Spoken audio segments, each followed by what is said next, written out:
En este video, mi equipo conformado por Gabriela Becerra, Luz Olivia Hernández, Felipe de Jesús Lepe y su servidora María Sagrario Velázquez presentaremos el tema definición del problema dual. El problema dual es una programación lineal definida en forma directa y sistemática a partir del modelo original de programación lineal.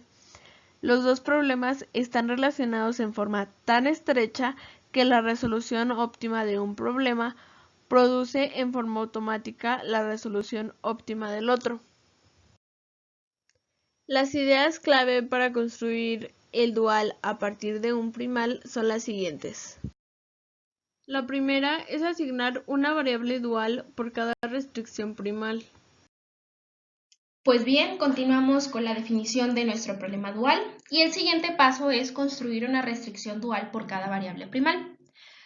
El tercer paso, es que los coeficientes de restricción, columna y el coeficiente objetivo de la variable primal jésima definen respectivamente los lados derecho e izquierdo de la restricción dual jésima.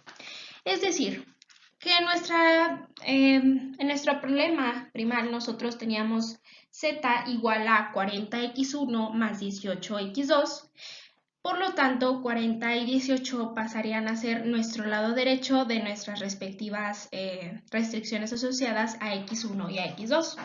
Posteriormente, para conocer nuestro lado derecho, nos tenemos que fijar en las restricciones de nuestro problema primal, en las cuales nosotros, como recordatorio, asignamos una variable por cada restricción.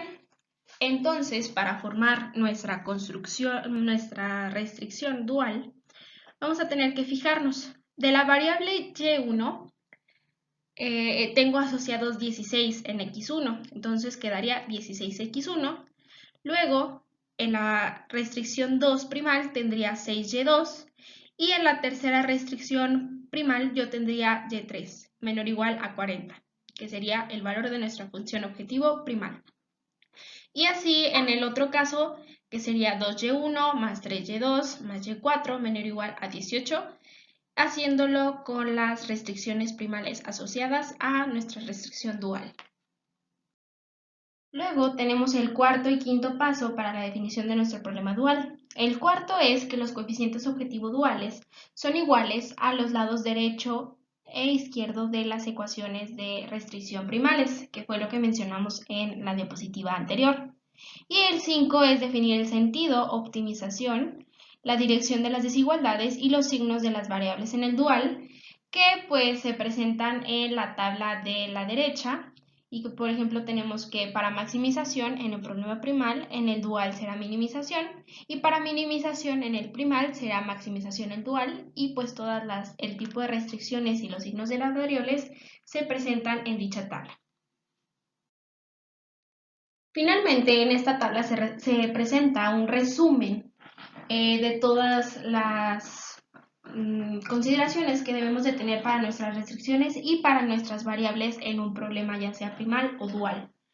Nosotros tenemos que para las restricciones, en maximización, pues tendríamos unas restricciones mayor o igual, menor o igual o igual.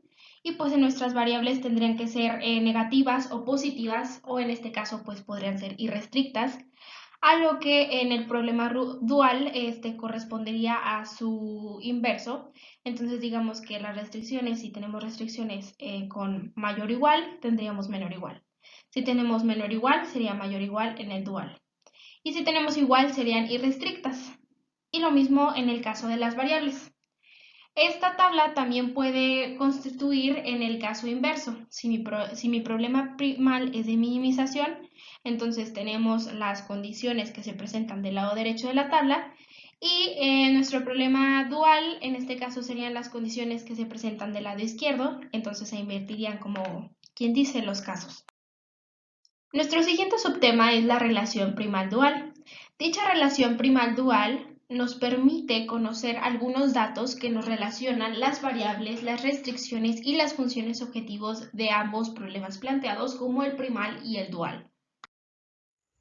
Los cambios realizados en los datos de un modelo de programación lineal pueden afectar tanto la optimalidad como la factibilidad de la solución óptima actual. Las relaciones primal-dual pueden usarse para calcular de nuevo los elementos de la tabla simplex óptima. Además, estas relaciones constituyen la base de la interpretación económica del modelo de programación lineal y del análisis post-óptimo que se verán en presentaciones siguientes. La sección se inicia con un breve repaso de las matrices, que son una herramienta muy útil para realizar los cálculos de la tabla simplex.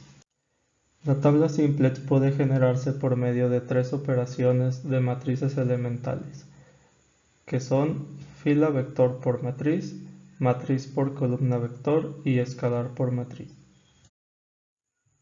Aquí se presentan algunas definiciones necesarias. Una matriz A de m por n es un conjunto rectangular de elementos con m filas y n columnas, como se muestra en esta parte. Tiene m número de filas y n número de columnas. Un vector fila v de tamaño m es una matriz de 1 por m, es decir, una fila y m columnas. Y un vector columna p es de tamaño n, es una matriz de n por 1, es decir, n número de filas y una columna. La operación vector fila por matriz es válida solo si el tamaño del vector fila y la cantidad de filas de la matriz son iguales. Podemos ver que este ejemplo cumple con esta condición. El resultado de esta operación es un vector fila que tiene el número de filas del vector fila de entrada y el número de columnas de la matriz. Para calcular el primer elemento del vector resultado es necesario hacer el producto vectorial del vector fila de entrada por la primer columna de la matriz.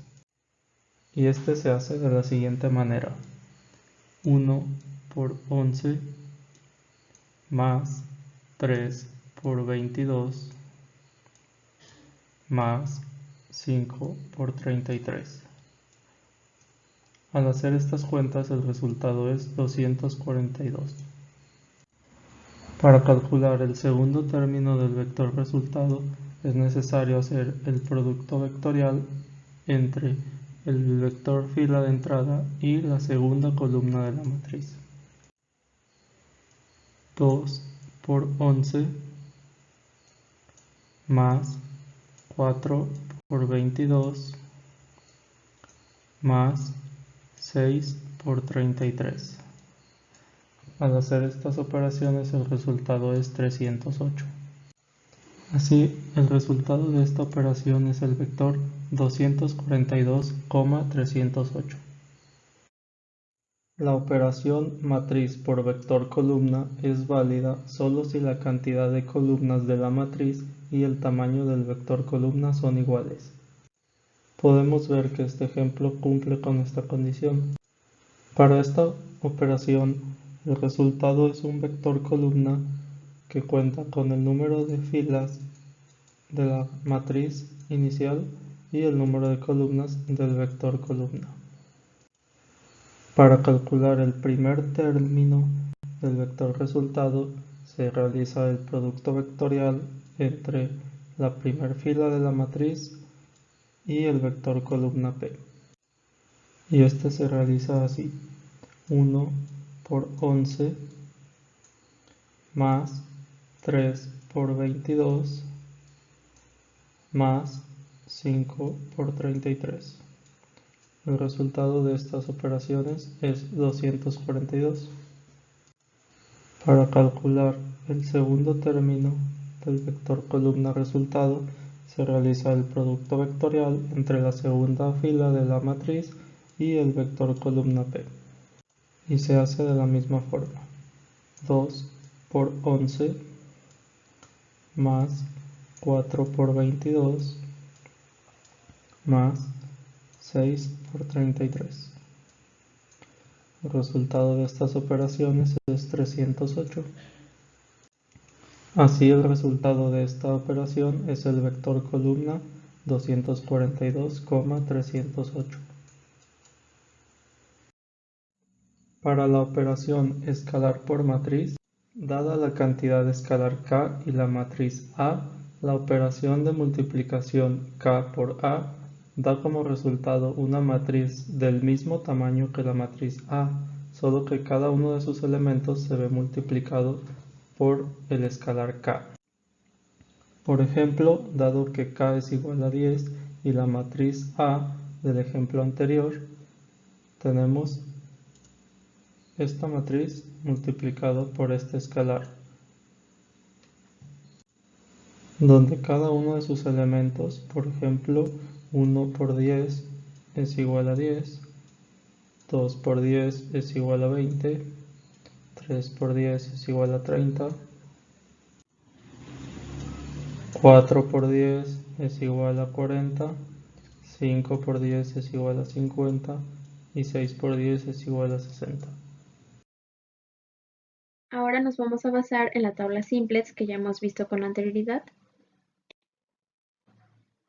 donde la tabla de arriba del lado derecho nos muestra la tabla simplex inicial y la de abajo es la tabla simplex general. En nuestra tabla inicial, los coeficientes de restricción bajo las variables iniciales forman una matriz identidad, que es donde los elementos de la diagonal principal son todos unos y fuera de ellos son ceros. Después se modifican los elementos de la matriz identidad siguiendo las iteraciones correspondientes por medio del método de Gauss-Jordan, y así vamos a poder obtener lo que ya conocemos como matriz inversa. Solución dual óptima.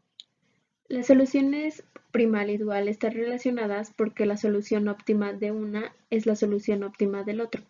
Entonces, si tenemos un modelo de programación lineal en donde la cantidad de variables es menor que la de restricciones, podemos ahorrarnos cálculos resolviendo el dual porque la cantidad de los cálculos simples depende de la cantidad de restricciones.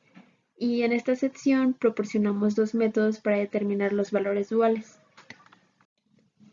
En el método 1 buscamos el valor óptimo de la variable dual y1, que es igual al coeficiente de z' óptimo de la variable inicial x1 más el coeficiente objetivo original de x1. Y en el método 2 buscamos los valores óptimos de las variables duales, que es igual al vector fila de los coeficientes objetivos originales de las variables básicas primales óptimas, cruz inversa primal óptima. Hay que tomar en cuenta que los elementos del vector fila deben de estar en el mismo orden en que las variables básicas están en la columna básica de la tabla simplex. Cálculos con tablas simplex. Ahora vamos a poder ver cómo se puede generar cualquier iteración de la tabla simplex a partir de los datos originales del problema, la inversa asociada con la iteración y el problema dual. Con el diseño de la tabla simplex que mostramos hace dos diapositivas, vamos a poder dividir los cálculos en dos tipos. El primer tipo son de columnas de restricción de lado izquierdo y derecho, y el segundo tipo, fila Z objetivo. En el primer método, cualquier iteración simplex, una columna izquierda o derecha se va a calcular de la siguiente manera.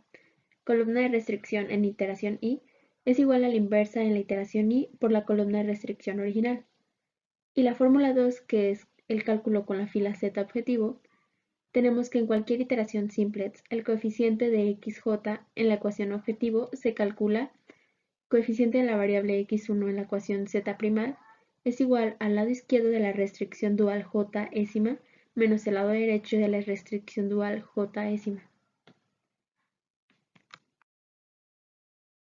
En esta presentación pudimos entender cómo el problema dual está relacionado con el modelo primal, ya que la solución óptima de uno nos va a proporcionar la solución óptima del otro.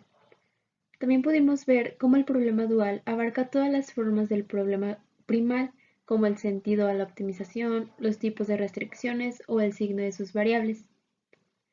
Recordamos las matrices de cursos anteriores, que son nuestra herramienta para calcular la tabla simplex. Y finalmente entendimos que la relación entre ambas van a ser nuestra base de la interpretación económica.